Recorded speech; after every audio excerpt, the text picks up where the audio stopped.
Q. Could you tell us how your interest in Islam began? A. I was Margaret, Peggy, Marcus. When I was little, I had a great interest in music, particularly classical operas and symphonies, which are considered high culture in the West. Music was my favorite subject at school, in which I always got the highest marks. By pure chance, I heard Arabic music on the radio that I really liked, and I was determined to listen to more.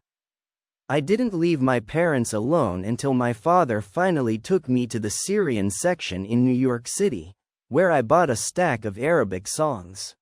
My parents, relatives and neighbors found Arabic and its music terribly strange and so unpleasant to their ears that when I put on my records they demanded that I close all the doors and windows in my room so they wouldn't be disturbed. After I embraced Islam in 1961, I used to sit spellbound in the mosque in New York, listening to recordings of tilawah, Quranic recitation, by the celebrated Egyptian Qari, reciter, Abdul Basit. But at Salat Juma, Friday prayer, the Imam didn't play the recordings. We had a special guest that day. A young black man, short, very thin and badly dressed, who introduced himself as a student from Zanzibar, recited the Ar Rahman Surah, a chapter of the Quran. I've never heard such glorious tilawah, not even from Abdul Basit. He had a golden voice, surely? Bilal, a companion of the Prophet, may God's mercy and blessings be upon him, who was in charge of announcing the call to prayer 5 times a day, must have sounded like him. I trace the beginning of my interest in Islam back to the age of 10.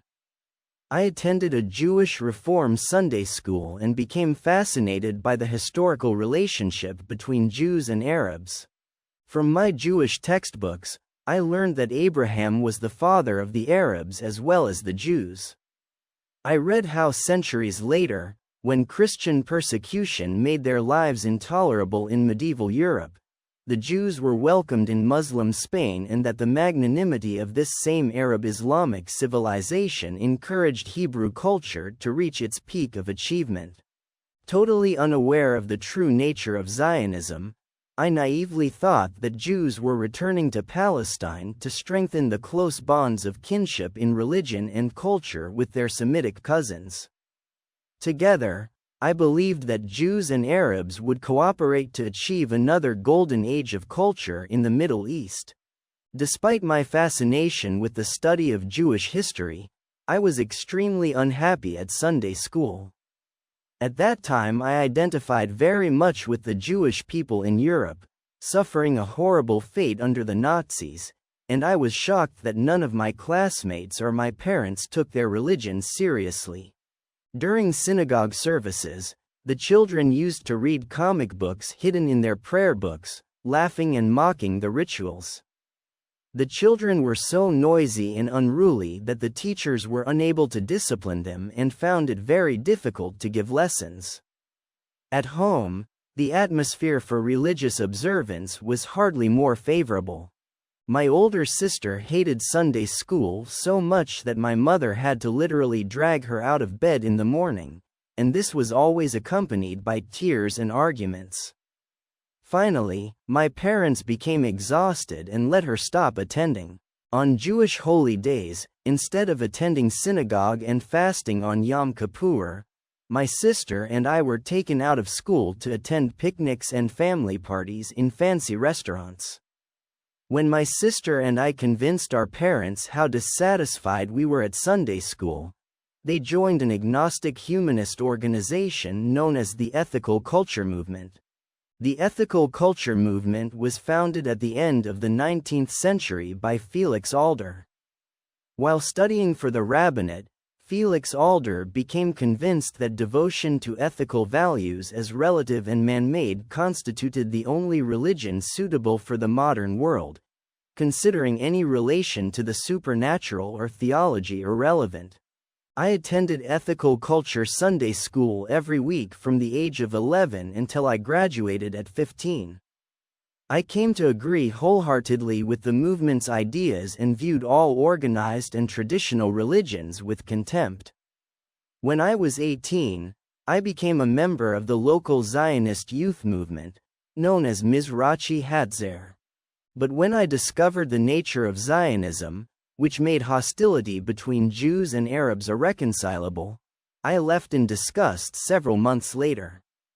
When I was in my 20s and studying at New York University, one of my elective courses was entitled Judaism in Islam.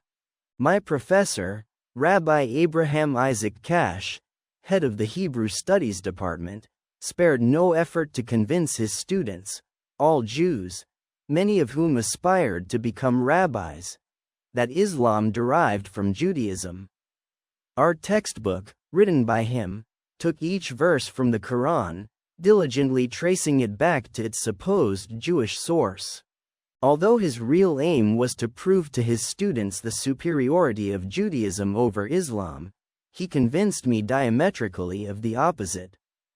I soon discovered that Zionism was merely a combination of the racist and tribal aspects of Judaism. Modern secular nationalist Zionism was further discredited in my eyes when I learned that few, if any, of Zionism's leaders were practicing Jews and that perhaps nowhere else was traditional Orthodox Judaism viewed with as much contempt as in Israel. When I discovered that almost all the important Jewish leaders in America who supported Zionism felt not the slightest pang of conscience for the terrible injustice inflicted on the Palestinians, I could no longer consider myself Jewish in my heart.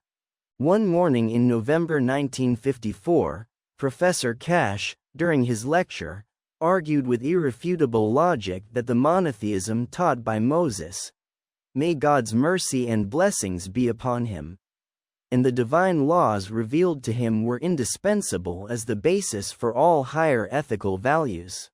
If morality were purely man-made, as ethical culture and other agnostic and atheist philosophies taught, it could easily be changed according to whim, convenience, or circumstance. The result would be chaos, leading to individual and collective ruin.